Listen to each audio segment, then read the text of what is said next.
तू अनोळखी तरी सोबती या मालिकेच्या येणाऱ्या भागामध्ये धमाकेदार असा ट्विस्ट येणार आहे. तर प्रेक्षकांनो, अर्पिता आणि समीर कोकणातून आपल्या घरी परत आलेले असतात आणि आल्या आल्या निलांबरीने तिच्या भोवती आता तमाशा सुरू केलेला असतो. अर्पिताला निलांबरीने सांगितलेलं असतं की काहीही झालं तरीसुद्धा मी तुझा सून म्हणून कधीही स्वीकार करणार नाही. आणि तेव्हा प्रेक्षकांनो, इथे आता अर्पिताचा आत्मसन्मान जपण्यासाठी समीरने खूप मोठा निर्णय घेतलेला असतो. तर इथे अर्पिताला सून म्हणून नाकारणाऱ्या निलांबरीला समीरने सडेतोड उत्तर देत कायमस्वरूपी घर सोडण्याचा निर्णय घेतलेला असतो. तर प्रेक्षकांनो, येणाऱ्या भागामध्ये कशा पद्धतीने या गोष्टी पुढे घडत जातात आपण सविस्तरपणे बघूया. तर प्रेक्षकांनो, कोकणामध्ये इथे आता मरी आईची जत्रा असते, उत्सव असतो आणि त्याच्यामध्ये आजीने त्यांना बोलावलेलं असतं. नवसा आजी म्हणते की सेवासुद्धा होईल आणि समाधानसुद्धा मिळेल. तेव्हा समीर, अर्पिता, तुम्ही दोघेजण कोकणामध्ये या. ते दोघेही आनंदाने गेलेले असतात. देवी आईची सेवा करतात, पूजा करतात आणि त्याचबरोबर कुंकुमार्चन पूजासुद्धा करतात. या सगळ्या गोष्टी घडल्यानंतर इथे अर्पिता समीर यांना पूजेचा मान वगैरे मिळालेला असतो. दोघांना प्रचंड आनंद झालेला असतो. इथे आता नवसा आजी मंदिराची सेविका असल्यामुळे खूप काही गोष्टी त्यांच्या हातामध्ये असतात आणि त्या त्यांनी अर्पिता समीरसाठी केलेल्या असतात. त्या गावामध्ये एक वैद्य काका असतात. ते खूप जुने जाणते वैद्य काका असतात. त्यांच्याकडे हर एक गोष्टीवरती इलाज असतो. आयुर्वेदिक लेप, आयुर्वेदिक औषधं तयार करून ते लगेचच माणसांना देऊन बरं करत असतात. त्यांच्याकडे आजी आता अर्पिता आणि समीर दोघांना पण घेऊन जाते. तिथे नेल्यानंतर ते काका जे असतात त्यांना आजी सांगतात की हे बघा वैद्यबुवा, हा माझा नातू समीर आणि ही त्याची बायको. मी तुम्हाला तिच्या अपघाताबद्दल सांगितलं होतं ना, तिच्यासाठीच लेप हवा आहे. तेव्हा काका तिला समोर बोलवतात आणि बसायला सांगतात. तिचे हात चेक करतात, तिच्या हातावरती झालेल्या जखमा बघतात आणि त्यांना आता बरं करण्यासाठी उत्तम असा लेप तयार करतात. त्याच्यामध्ये खूप जडीबुटी घेतात आणि स्वतः पाट्यावरती वाटून वाटून त्यांनी तो लेप तयार केलेला असतो. हा लेप दिवसामध्ये 2 वेळा त्या जखमांवरती लावायचा. त्या जखमासुद्धा भरून जातील आणि तुझी जी स्किन आहे ना, ती त्याच्या स्किनसारखीच होईल, असं इथे त्यांनी सांगितलेलं असतं. तेव्हा प्रेक्षकांनो, अर्पिता आणि समीर या दोघांना लेप मिळालेला असतो. तेव्हा समीरला प्रचंड आनंद होतो. त्याला असं वाटत असतं की अर्पिता मॅडम बऱ्या झाल्या तर त्यांना घरातून बाहेर काढण्याचं खूळ जे आईच्या डोक्यामध्ये आहे ते खूळ बाजूला होईल आणि मग अर्पिता मॅडम यांना कुठेही जावं लागणार नाही. लोकांचे टोमणे त्यांना ऐकून घ्यावे लागणार नाहीत. काही लोक म्हणत असतात ना की अर्पिता आता समीरला काही शोभत नाही, अर्पिताने त्याला सोडून गेलं पाहिजे, समीरने त्याचा पुढचा विचार केला पाहिजे, या सगळ्या गोष्टी कुठेतरी थांबल्या पाहिजे असं समीरला आधीपासूनच वाटत असतं. त्यामुळे त्या लेपमुळे जर अर्पिता बरी होणार असेल तर सगळ्यात जास्त आनंद जर कुणाला झाला असेल तर तो समीरला झालेला असतो. त्यानंतर प्रेक्षकांनो, इथे आता समीर आणि अर्पिता दोघेजण घरी आलेले असतात.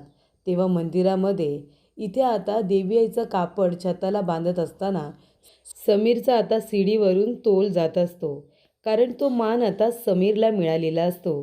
तेव्हा अर्पिता त्याला अहो अशी हाक मारते, कारण 2 नवरा बायकोंमधलं नातं घट्ट करण्यासाठी नवऱ्याला अहो बोलणं गरजेचं आहे. तेव्हा इथे त्यांना वाटतं की आपलं लग्न झालंय, आपण कुणाचा तरी नवरा आहोत आणि मग ते नातं अजून घट्ट होतं, असं जुन्या जाणत्या बायकांनी अर्पिताला सांगितल्यामुळे ती सुद्धा समीरला अहो अशी हाक मारते. तेव्हा समीरला खूप छान वाटतं. घरी आल्यानंतर समीर जेव्हा अर्पिताला लेप लावत असतो तेव्हा ती म्हणते, बाद झालं समीर, हातापायानं मी लावते. तेव्हा समीर म्हणत असतो, अर्पिता मॅडम, आज तुम्ही मंदिरामध्ये मला अहो अशी हाक मारली. तेव्हा ती म्हणते, हा मारली तर काय झालं, तुम्हाला नाही आवडलं का मी तुम्हाला अहो अशी हाक मारलेली? तो म्हणतो, हो नाही आवडलं. ती म्हणते, का?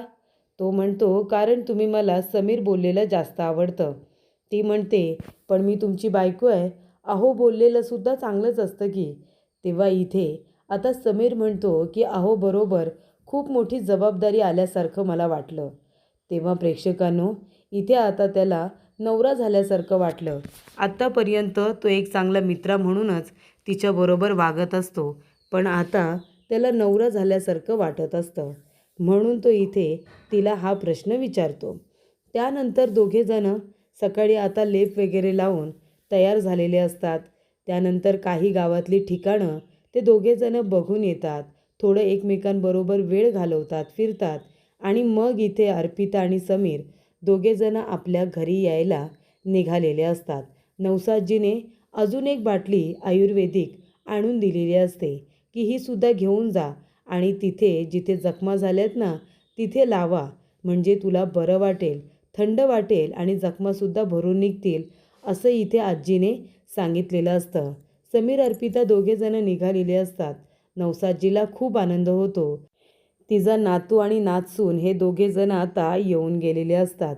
अर्पिता समीर दोघेजणं घरी येतात तेव्हा त्या औषधामुळे अर्पिताच्या जखमा आहे ना बऱ्या होत आलेल्या असतात. तेव्हा अर्पिता समीर दोघेजणं घरी येतात. अर्पिता आल्या आल्या बाबांचा आशीर्वाद घेते, निलंबरीचा आशीर्वाद घेते. तेव्हा अर्पिता म्हणते, आई हे बघा, मला नवसादजीने जे औषध दिलं आहे ना त्यामुळे माझ्या जखमा बघा कशा बऱ्या झालेल्या आहेत. अर्पिताला बरं झालेलं बघून निलंबरीला खूपच जास्त राग आलेला असतो, कारण आता तिला बोलतासुद्धा येत नसतं की तू समीरला शोभत नाही, तू आता त्याच्या आयुष्यातून निघून जा, असं तिला बोलायला कारणसुद्धा नसतं, कारण अर्पिता खरोखरच त्या लेपमुळे खूपच सुंदर दिसत असते. त्यामुळे इथे अर्पिता निलंबरीजवळ बोलायला येते ना तेव्हा निलंबरी म्हणते, एक मिनिट, माझ्याजवळ बोलायला येऊ नको, मी तुला अजिबात आशीर्वाद वगैरे देणार नाही आहे, कारण तू माझ्या मुलाला 4 दिवस माझ्यापासून दूर घेऊन गेलीस आणि त्याच्यामध्ये घरावरती किती मोठी मोठी संकटं आली माहिती आहे तुला. पण तुला काय गं, तुला तर काही देणं घेणंच नाही आहे ना. माझा मुलगा काय बायकोचा बैल झाला आहे, तिच्या मागे मागे करत असतो, तुमच्याकडून काय अपेक्षा ठेवायची. तेव्हा अर्पिता म्हणते, आई असं म्हणू नका, आता मी पूर्णपणे बरी आहे, मी लगेचच कामाला सुरुवात करते, तुम्हाला कसलाही त्रास होणार नाही, ही जबाबदारी माझी. निलंबरी म्हणते, तू किती आणि काहीही कर गं, पण शेवटी मी तुझा सून म्हणून कधीच स्वीकार करणार नाही, या आयुष्यात तरी मी तुझा सून म्हणून स्वीकार करणार नाही. तेव्हा समीरला खूपच वाईट वाटतं. पाया पडायला गेल्यानंतर निलंबरीने अर्पिताला साधा आशीर्वादसुद्धा दिलेला नसतो. ही गोष्ट समीरला आवडत नाही. समीर म्हणतो की माणूस एवढे प्रयत्न करतोय, एवढे एफर्ट्स देतोय, पण तरीसुद्धा तुम्ही समोरच्या माणसाला माफ न करण्याचंच ठरवलं आहे का? समोरच्या माणसाजवळ तुम्ही चांगलं वागू शकत नाही का? तेव्हा समीर म्हणतो की आई, तू अर्पिता मॅडम यांचा असा अपमान नाही करू शकत. सून म्हणून स्वीकार करणार नाही म्हणजे अर्पिता मॅडम तुझ्या सून आहेत, त्यामुळे स्वीकार करण्याची तुला काहीच गरज नाही आहे. अर्पिता इथे म्हणत असते, समीर जाऊ द्या, तुम्ही काही बोलू नका. आई, पण हा माझ्यावरचा राग सोडा, आता सगळं काही व्यवस्थित होईल. ती म्हणते, काही चांगलं होणार नाही आहे.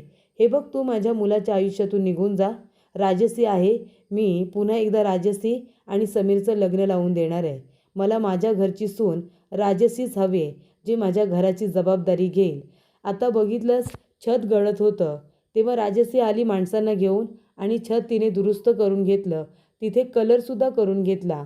त्यामुळे या घरामध्ये मला राजसीसारखी सून हवे की कधी काय अडचण आली तर एकमेकांच्या तोंडाकडे बघायला नको. पैसे असतात, लगेच काम करून घेतलं जाईल, त्यामुळे राजसीच या घरची सून होईल. तेव्हा प्रेक्षकांनो, इथे आता अर्पिताला काय बोलावं काहीच कळत नाही. तेव्हा समीर म्हणतो, अर्पिता मॅडम चला. तेव्हा अर्पिता म्हणते, कुठे? समीर म्हणतो, चला, आपण इथे राहायचं नाही. निलांबरी म्हणते, समीर हे काय बोलतोयस तू? घर सोडून जातोयस म्हणजे? कुठे जाणार, कुठे आहेस तू? हे घर तुझंच आहे, विसरलास का तू? तेव्हा समीर म्हणतो, नाही, हे घर माझं नाही आहे. जर हे घर माझं असतं, ही माणसं माझी असती ना, तर माझ्या आवडीनिवडीचा इथे विचार केला गेला असता. अर्पिता मॅडमशिवाय मी राहू शकत नाही. ती माझी बायको आहे आणि त्या माझ्या आयुष्याचा एक भाग आहेत आणि तुम्ही माझ्या आयुष्याच्या एका भागालाच तुम्ही माझ्यापासून दूर करण्याचा प्रयत्न करताय. तुम्ही अपूर्वा मॅडमचा अपमान करताय, त्याच्यामुळे माझासुद्धा अपमान होतो आहे. आई, ही गोष्ट तू लक्षात ठेव. अर्पिता मॅडम जर या घरामध्ये राहणार नसतील तर मी या घरामध्ये राहून काय करू सांग ना. मग त्यापेक्षा तुम्ही सगळेजण आनंदाने राहा. अर्पिता मॅडमच्या इथे येण्यामुळे घरामध्ये तुम्हाला जर वाटत असेल वाद होत आहेत किंवा घरामध्ये चिडचिड होते, तुम्हाला जर इथे शांतता हवी असेल तर समर्पिता किचन ज्या ठिकाणी आम्ही ओपन केले आम्ही त्याच रूममध्ये राहणार. माझ्या मित्राला जे काही भाडं द्यायचं असेल ना ते मी देईन. पण तुम्हाला जर अर्पिता मॅडम या घरामध्ये नको असतील, तुम्हाला रोज रोज त्याच गोष्टी बोलून त्यांना त्रास द्यायचा असेल, त्यांना इरिटेट करायचं असेल, त्यांचा अपमान करायचा असेल, तर त्यांना ते सहन होत असेल, मला होणार नाही. अर्पिता मॅडमचा अपमान मी सहन करणार नाही. त्यामुळे आता मी एक निर्णय घेतला आहे. आई, तुला मी खूप संधी दिली सुधारण्याची, अर्पिता मॅडमबरोबर चांगलं वागण्याची, पण तू काही सुधारत नाही आहेस. दिवसेंदिवस अर्पिता मॅडमबद्दलचा राग तुझा वाढतच चालला आहे. मग आता माझ्या स्वतःचा आत्मसन्मान जपण्यासाठी, अर्पिता मॅडम यांचा आत्मसन्मान जपण्यासाठी मला आता जो योग्य तो निर्णय घ्यायचा आहे तो मी घेणार आहे. मी समर्पिता किचनमध्ये जाऊन आता त्याच रूममध्ये राहणार आहे, असा आता त्याने निर्णय घेतलेला असतो. समीरने आपलं घर सोडून वेगळ्या घरामध्ये राहण्याचा निर्णय घेतलेला असतो. तेव्हा तो इथे अर्पिताचा हात पकडतो आणि म्हणतो, बाद झालं. या लोकांसमोर तुम्ही डोकं जरी आपटलं ना तरीसुद्धा यांच्या मनाला पाझर फुटणार नाही. एक वेळ दगड परवडला, पण या लोकांचं मन नाही अर्पिता मॅडम. मी अजून तुम्हाला इथे लग्नाच्या नावाखाली किंवा नात्याच्या नावाखाली झुकू देणार नाही आहे. तुमचा आत्मसन्मान, तुमची सेल्फ रिस्पेक्ट माझ्यासाठी खूपच जास्त महत्त्वाची आहे, असं आता समीर म्हणत त्याने नीलांबरीला स्पष्टपणे सांगितलेलं असतं की आता या घरामध्ये मलासुद्धा जागा नाही, अर्पिता मॅडमला जागा नाही, मग मलासुद्धा जागा नाही. मी इथे राहणार नाही आहे. मी आत्ताच्या आत्ता या घरातून निघतो आहे आणि मी समर्पिता किचनच्या घरामध्ये जाऊन राहणार आहे, तिथेच राहणार आहे, तिथेच आमचा व्यवसाय सुरू करणार आहे. तुम्हाला अर्पिता मॅडमबरोबर संबंध ठेवायचे नसतील तर माझ्याबरोबरसुद्धा संबंध ठेवू नका, असं स्पष्टपणे अर्पितासमोरच इथे समीरने आपल्या आई-वडिलांना सांगितलेलं असतं आणि त्याने वेगळं राहण्याचा निर्णयसुद्धा हा घेतलेला असतो.